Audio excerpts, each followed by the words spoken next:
खेल खिलाड़ी, खेत खलियान, किसान, जवान और पहलवान, ये है हमारी हरियाणा और भारत देश की माटी की पहचान। जी हाँ दोस्तों, मैं बात कर रहा हूँ पहलवानी की, और पहलवानी का नाम आते ही हरियाणा प्रदेश का नाम आता है, साथ लगते दिल्ली और पंजाब के पहलवानों का जिक्र होता है। ऐसे ही एक पहलवान से हम आज आपका परिचय कराने जा रहे हैं, जो लगातार 100 से अधिक पहलवानों को प्रशिक्षण दे रहे हैं और अपने समय के अंतर्राष्ट्रीय ख्याति प्राप्त पहलवान रहे हैं। जी हां दोस्तों, 50 से अधिक बार ये भारत केसरी और हिंद केसरी पहलवान रह चुके हैं और 2010 के कॉमनवेल्थ गेम में रजत पदक विजेता रहे हैं। ऐसे पहलवान जो दंगल में उतरते ही इनकी जो जलवा था, कुश्ती शैली थी, उसकी चर्चाएं होती थी। मैं बात कर रहा हूं जोगेंद्र पहलवान दिल्ली की। दिल्ली के नाम से जाने जाते हैं और अपने कैरियर की शुरुआत इन्होंने दिल्ली से ही कैप्टन चांद्रूप, जो गुरु द्रोणाचार्य अवार्डी थे, उनके अखाड़े से शुरू की। पूरा परिवार पहलवानी से रहा है, इनके पिता भी पहलवान रहे हैं। और खास बात मैं आपको बताऊं कि 50 से अधिक बार हिंद केसरी और भारत केसरी का खिताब जीत चुके हैं। आज हम इनके अखाड़े में मौजूद हैं, जो खरखोदा सोनीपत में इनका अखाड़ा है, जहां 100 से अधिक पहलवानों को प्रशिक्षण दे रहे हैं। जोगेंद्र भाई, बहुत बहुत स्वागत है आपका समाचार कैरी में। सबसे पहले धन्यवाद सभी आपके, आप आए यहाँ इतनी दूर, आपका धन्यवाद। और फिर आपका जो चैनल है समाचार कैरी, जो दर्शक जो भाई उसको देख रहे हैं, उन सब का धन्यवाद। जोगेंद्र भाई, कुश्ती की बात करें तो बहुत ही लोकप्रिय खेल हो गया है। जिस तरह से आपने अपना दौर भी देखा था, अब भी आप पहलवानी करते हैं। आज कुश्ती को लेकर के जो हमारे पहलवान हैं, उन्होंने अंतर्राष्ट्रीय स्तर पर नाम रोशन किया है। तो ये कुश्ती की ललक कहाँ से शुरुआत हुई, किस तरह से आप कुश्ती में गए?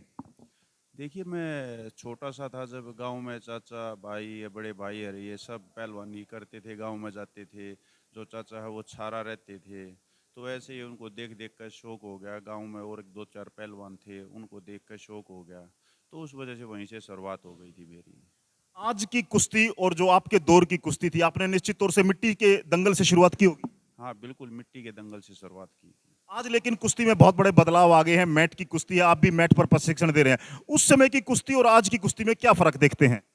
देखिए, फ़र्क कुछ नहीं है, खाली टेक्निकल, जैसे टेक्निक ज़्यादा आ गई। मैट की कुश्ती की, मिट्टी की थी, वो लंबी कुश्ती चलती थी। अब जो है मैट पे है, वो ज़्यादा फास्ट मूवमेंट और टेक्निक की कुश्ती आ गई।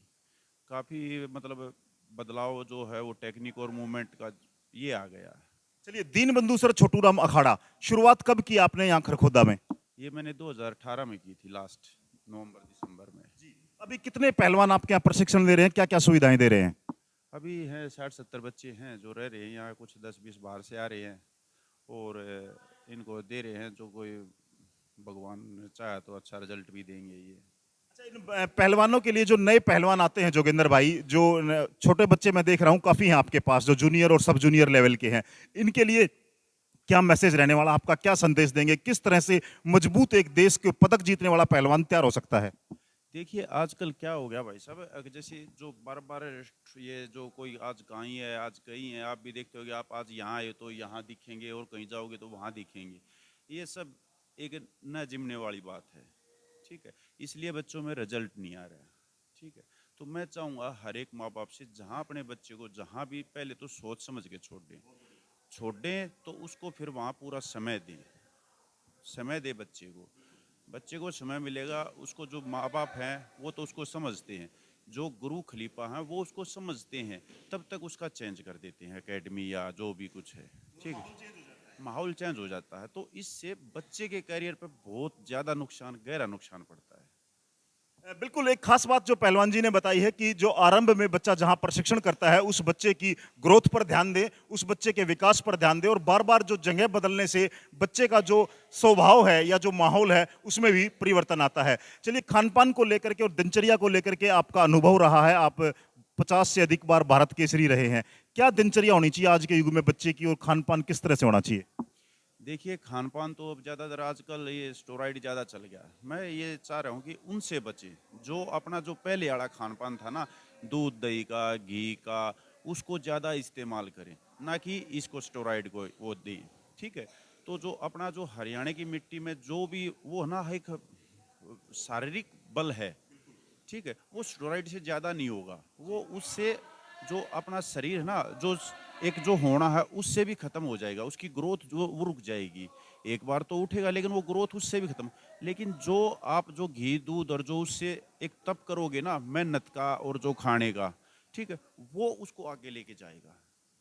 बिल्कुल देखिए कितनी बढ़िया बात आज पहलवान जी ने कही अपने अनुभव के आधार पर कि जो हमारा देसी खान-पान है, जो पुरातन हमारा चला आ रहा है दूध, दही और घी का खाना। जी हाँ, इस पर पहलवान ध्यान दें और दिनचर्या के बारे में जो अभ्यास को लेकर के कई जगह बातचीत है कि जोगिंदर पहलवान जी बड़ा कड़ा अभ्यास कराते हैं, बड़ा स्ट्रिक्ट रहते हैं। उसका कितना प्रभाव है, क्या समझते हैं? देखिए प्रभाव उसका ये है कि जैसे अभी सुबह शाम है, 3 घंटे सुबह देते हैं, 3 घंटे शाम को देते हैं, ठीक है। अगर जो बच्चा रेगुलर रह के 3-3 घंटे भी कर लेगा वो उसके लिए बहुत है। उसमें 3 घंटे सुबह प्रैक्टिस, 3-4 घंटे का रेस्ट हो जाता है, शाम को फिर प्रैक्टिस, फिर पूरी रात रेस्ट रहता है।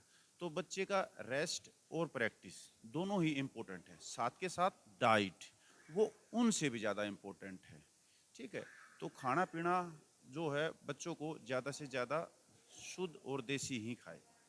बिल्कुल और देखिए जो पहलवान है उसकी खुराक यही मानी जाती रही है दूध दही घी का खाना और बच्चे के लिए रेस्ट भी उतना ही आवश्यक है जैसा कि जोगिंदर पहलवान जी ने अपने अनुभव के आधार पर बताया है कि आराम भी पहलवान के लिए उतना ही आवश्यक है जितना कि नियमित अभ्यास। पहलवान जी वर्तमान हालातों की मैं बात करूं जिस तरह से प्रत्येक माँ बाप ये चाहता है कि उसका बच्चा जल्दी से जल्दी तैयार हो जाए अंतर्राष्ट्रीय स्तर पर पहुंचे। ये जो माँ बाप की जिज्ञासा है पहलवानी को लेकर के कि हमारा बच्चा कंपटीशनों में जल्दी से आने लगे, इसके बारे में कुछ अभिभावकों के लिए कहना चाहेंगे? कितना संयम और संतोष होना चाहिए, कैसे? देखिए उनके लिए मेरा एक ही चीज़ है, जो जिस चीज़ को बनने में ज़्यादा समय लगेगा वो उतनी ही ज़्यादा समय तक टिकी रहेगी, ठीक है। आप कोई भी चीज़ है, आप बिल्डिंग बना रहे हो, ठीक है, उसको आराम से जितना टाइम लगेगा वो उतने ज़्यादा समय तक टिक पाएगी, ठीक है। आप बच्चों को है, जो 2 साल में आप चाह रहे हो कि हमारा बच्चा 2 साल में रिजल्ट दे, वो रिजल्ट दे देगा, ठीक है। वो कैसे न कैसे करके स्टोराइड या कैसे भी करके रिजल्ट दे देगा 2 साल में। लेकिन उसका बॉडी और जो उसका जो कैरियर है वो बिल्कुल खत्म हो जाएगा, ठीक है। तो मैं चाहूँगा माँ बाप से, आजकल सब संपूर्ण है, ठीक है, हर चीज़ से सक्षम है, ठीक है। ये पहले नहीं होता था सक्षम, भाई पहले भाई खेती ये वो करके बच्चों काम बहुत होते थे और आमदनी कुछ थी नहीं। आजकल हर परिवार सक्षम है, ठीक है।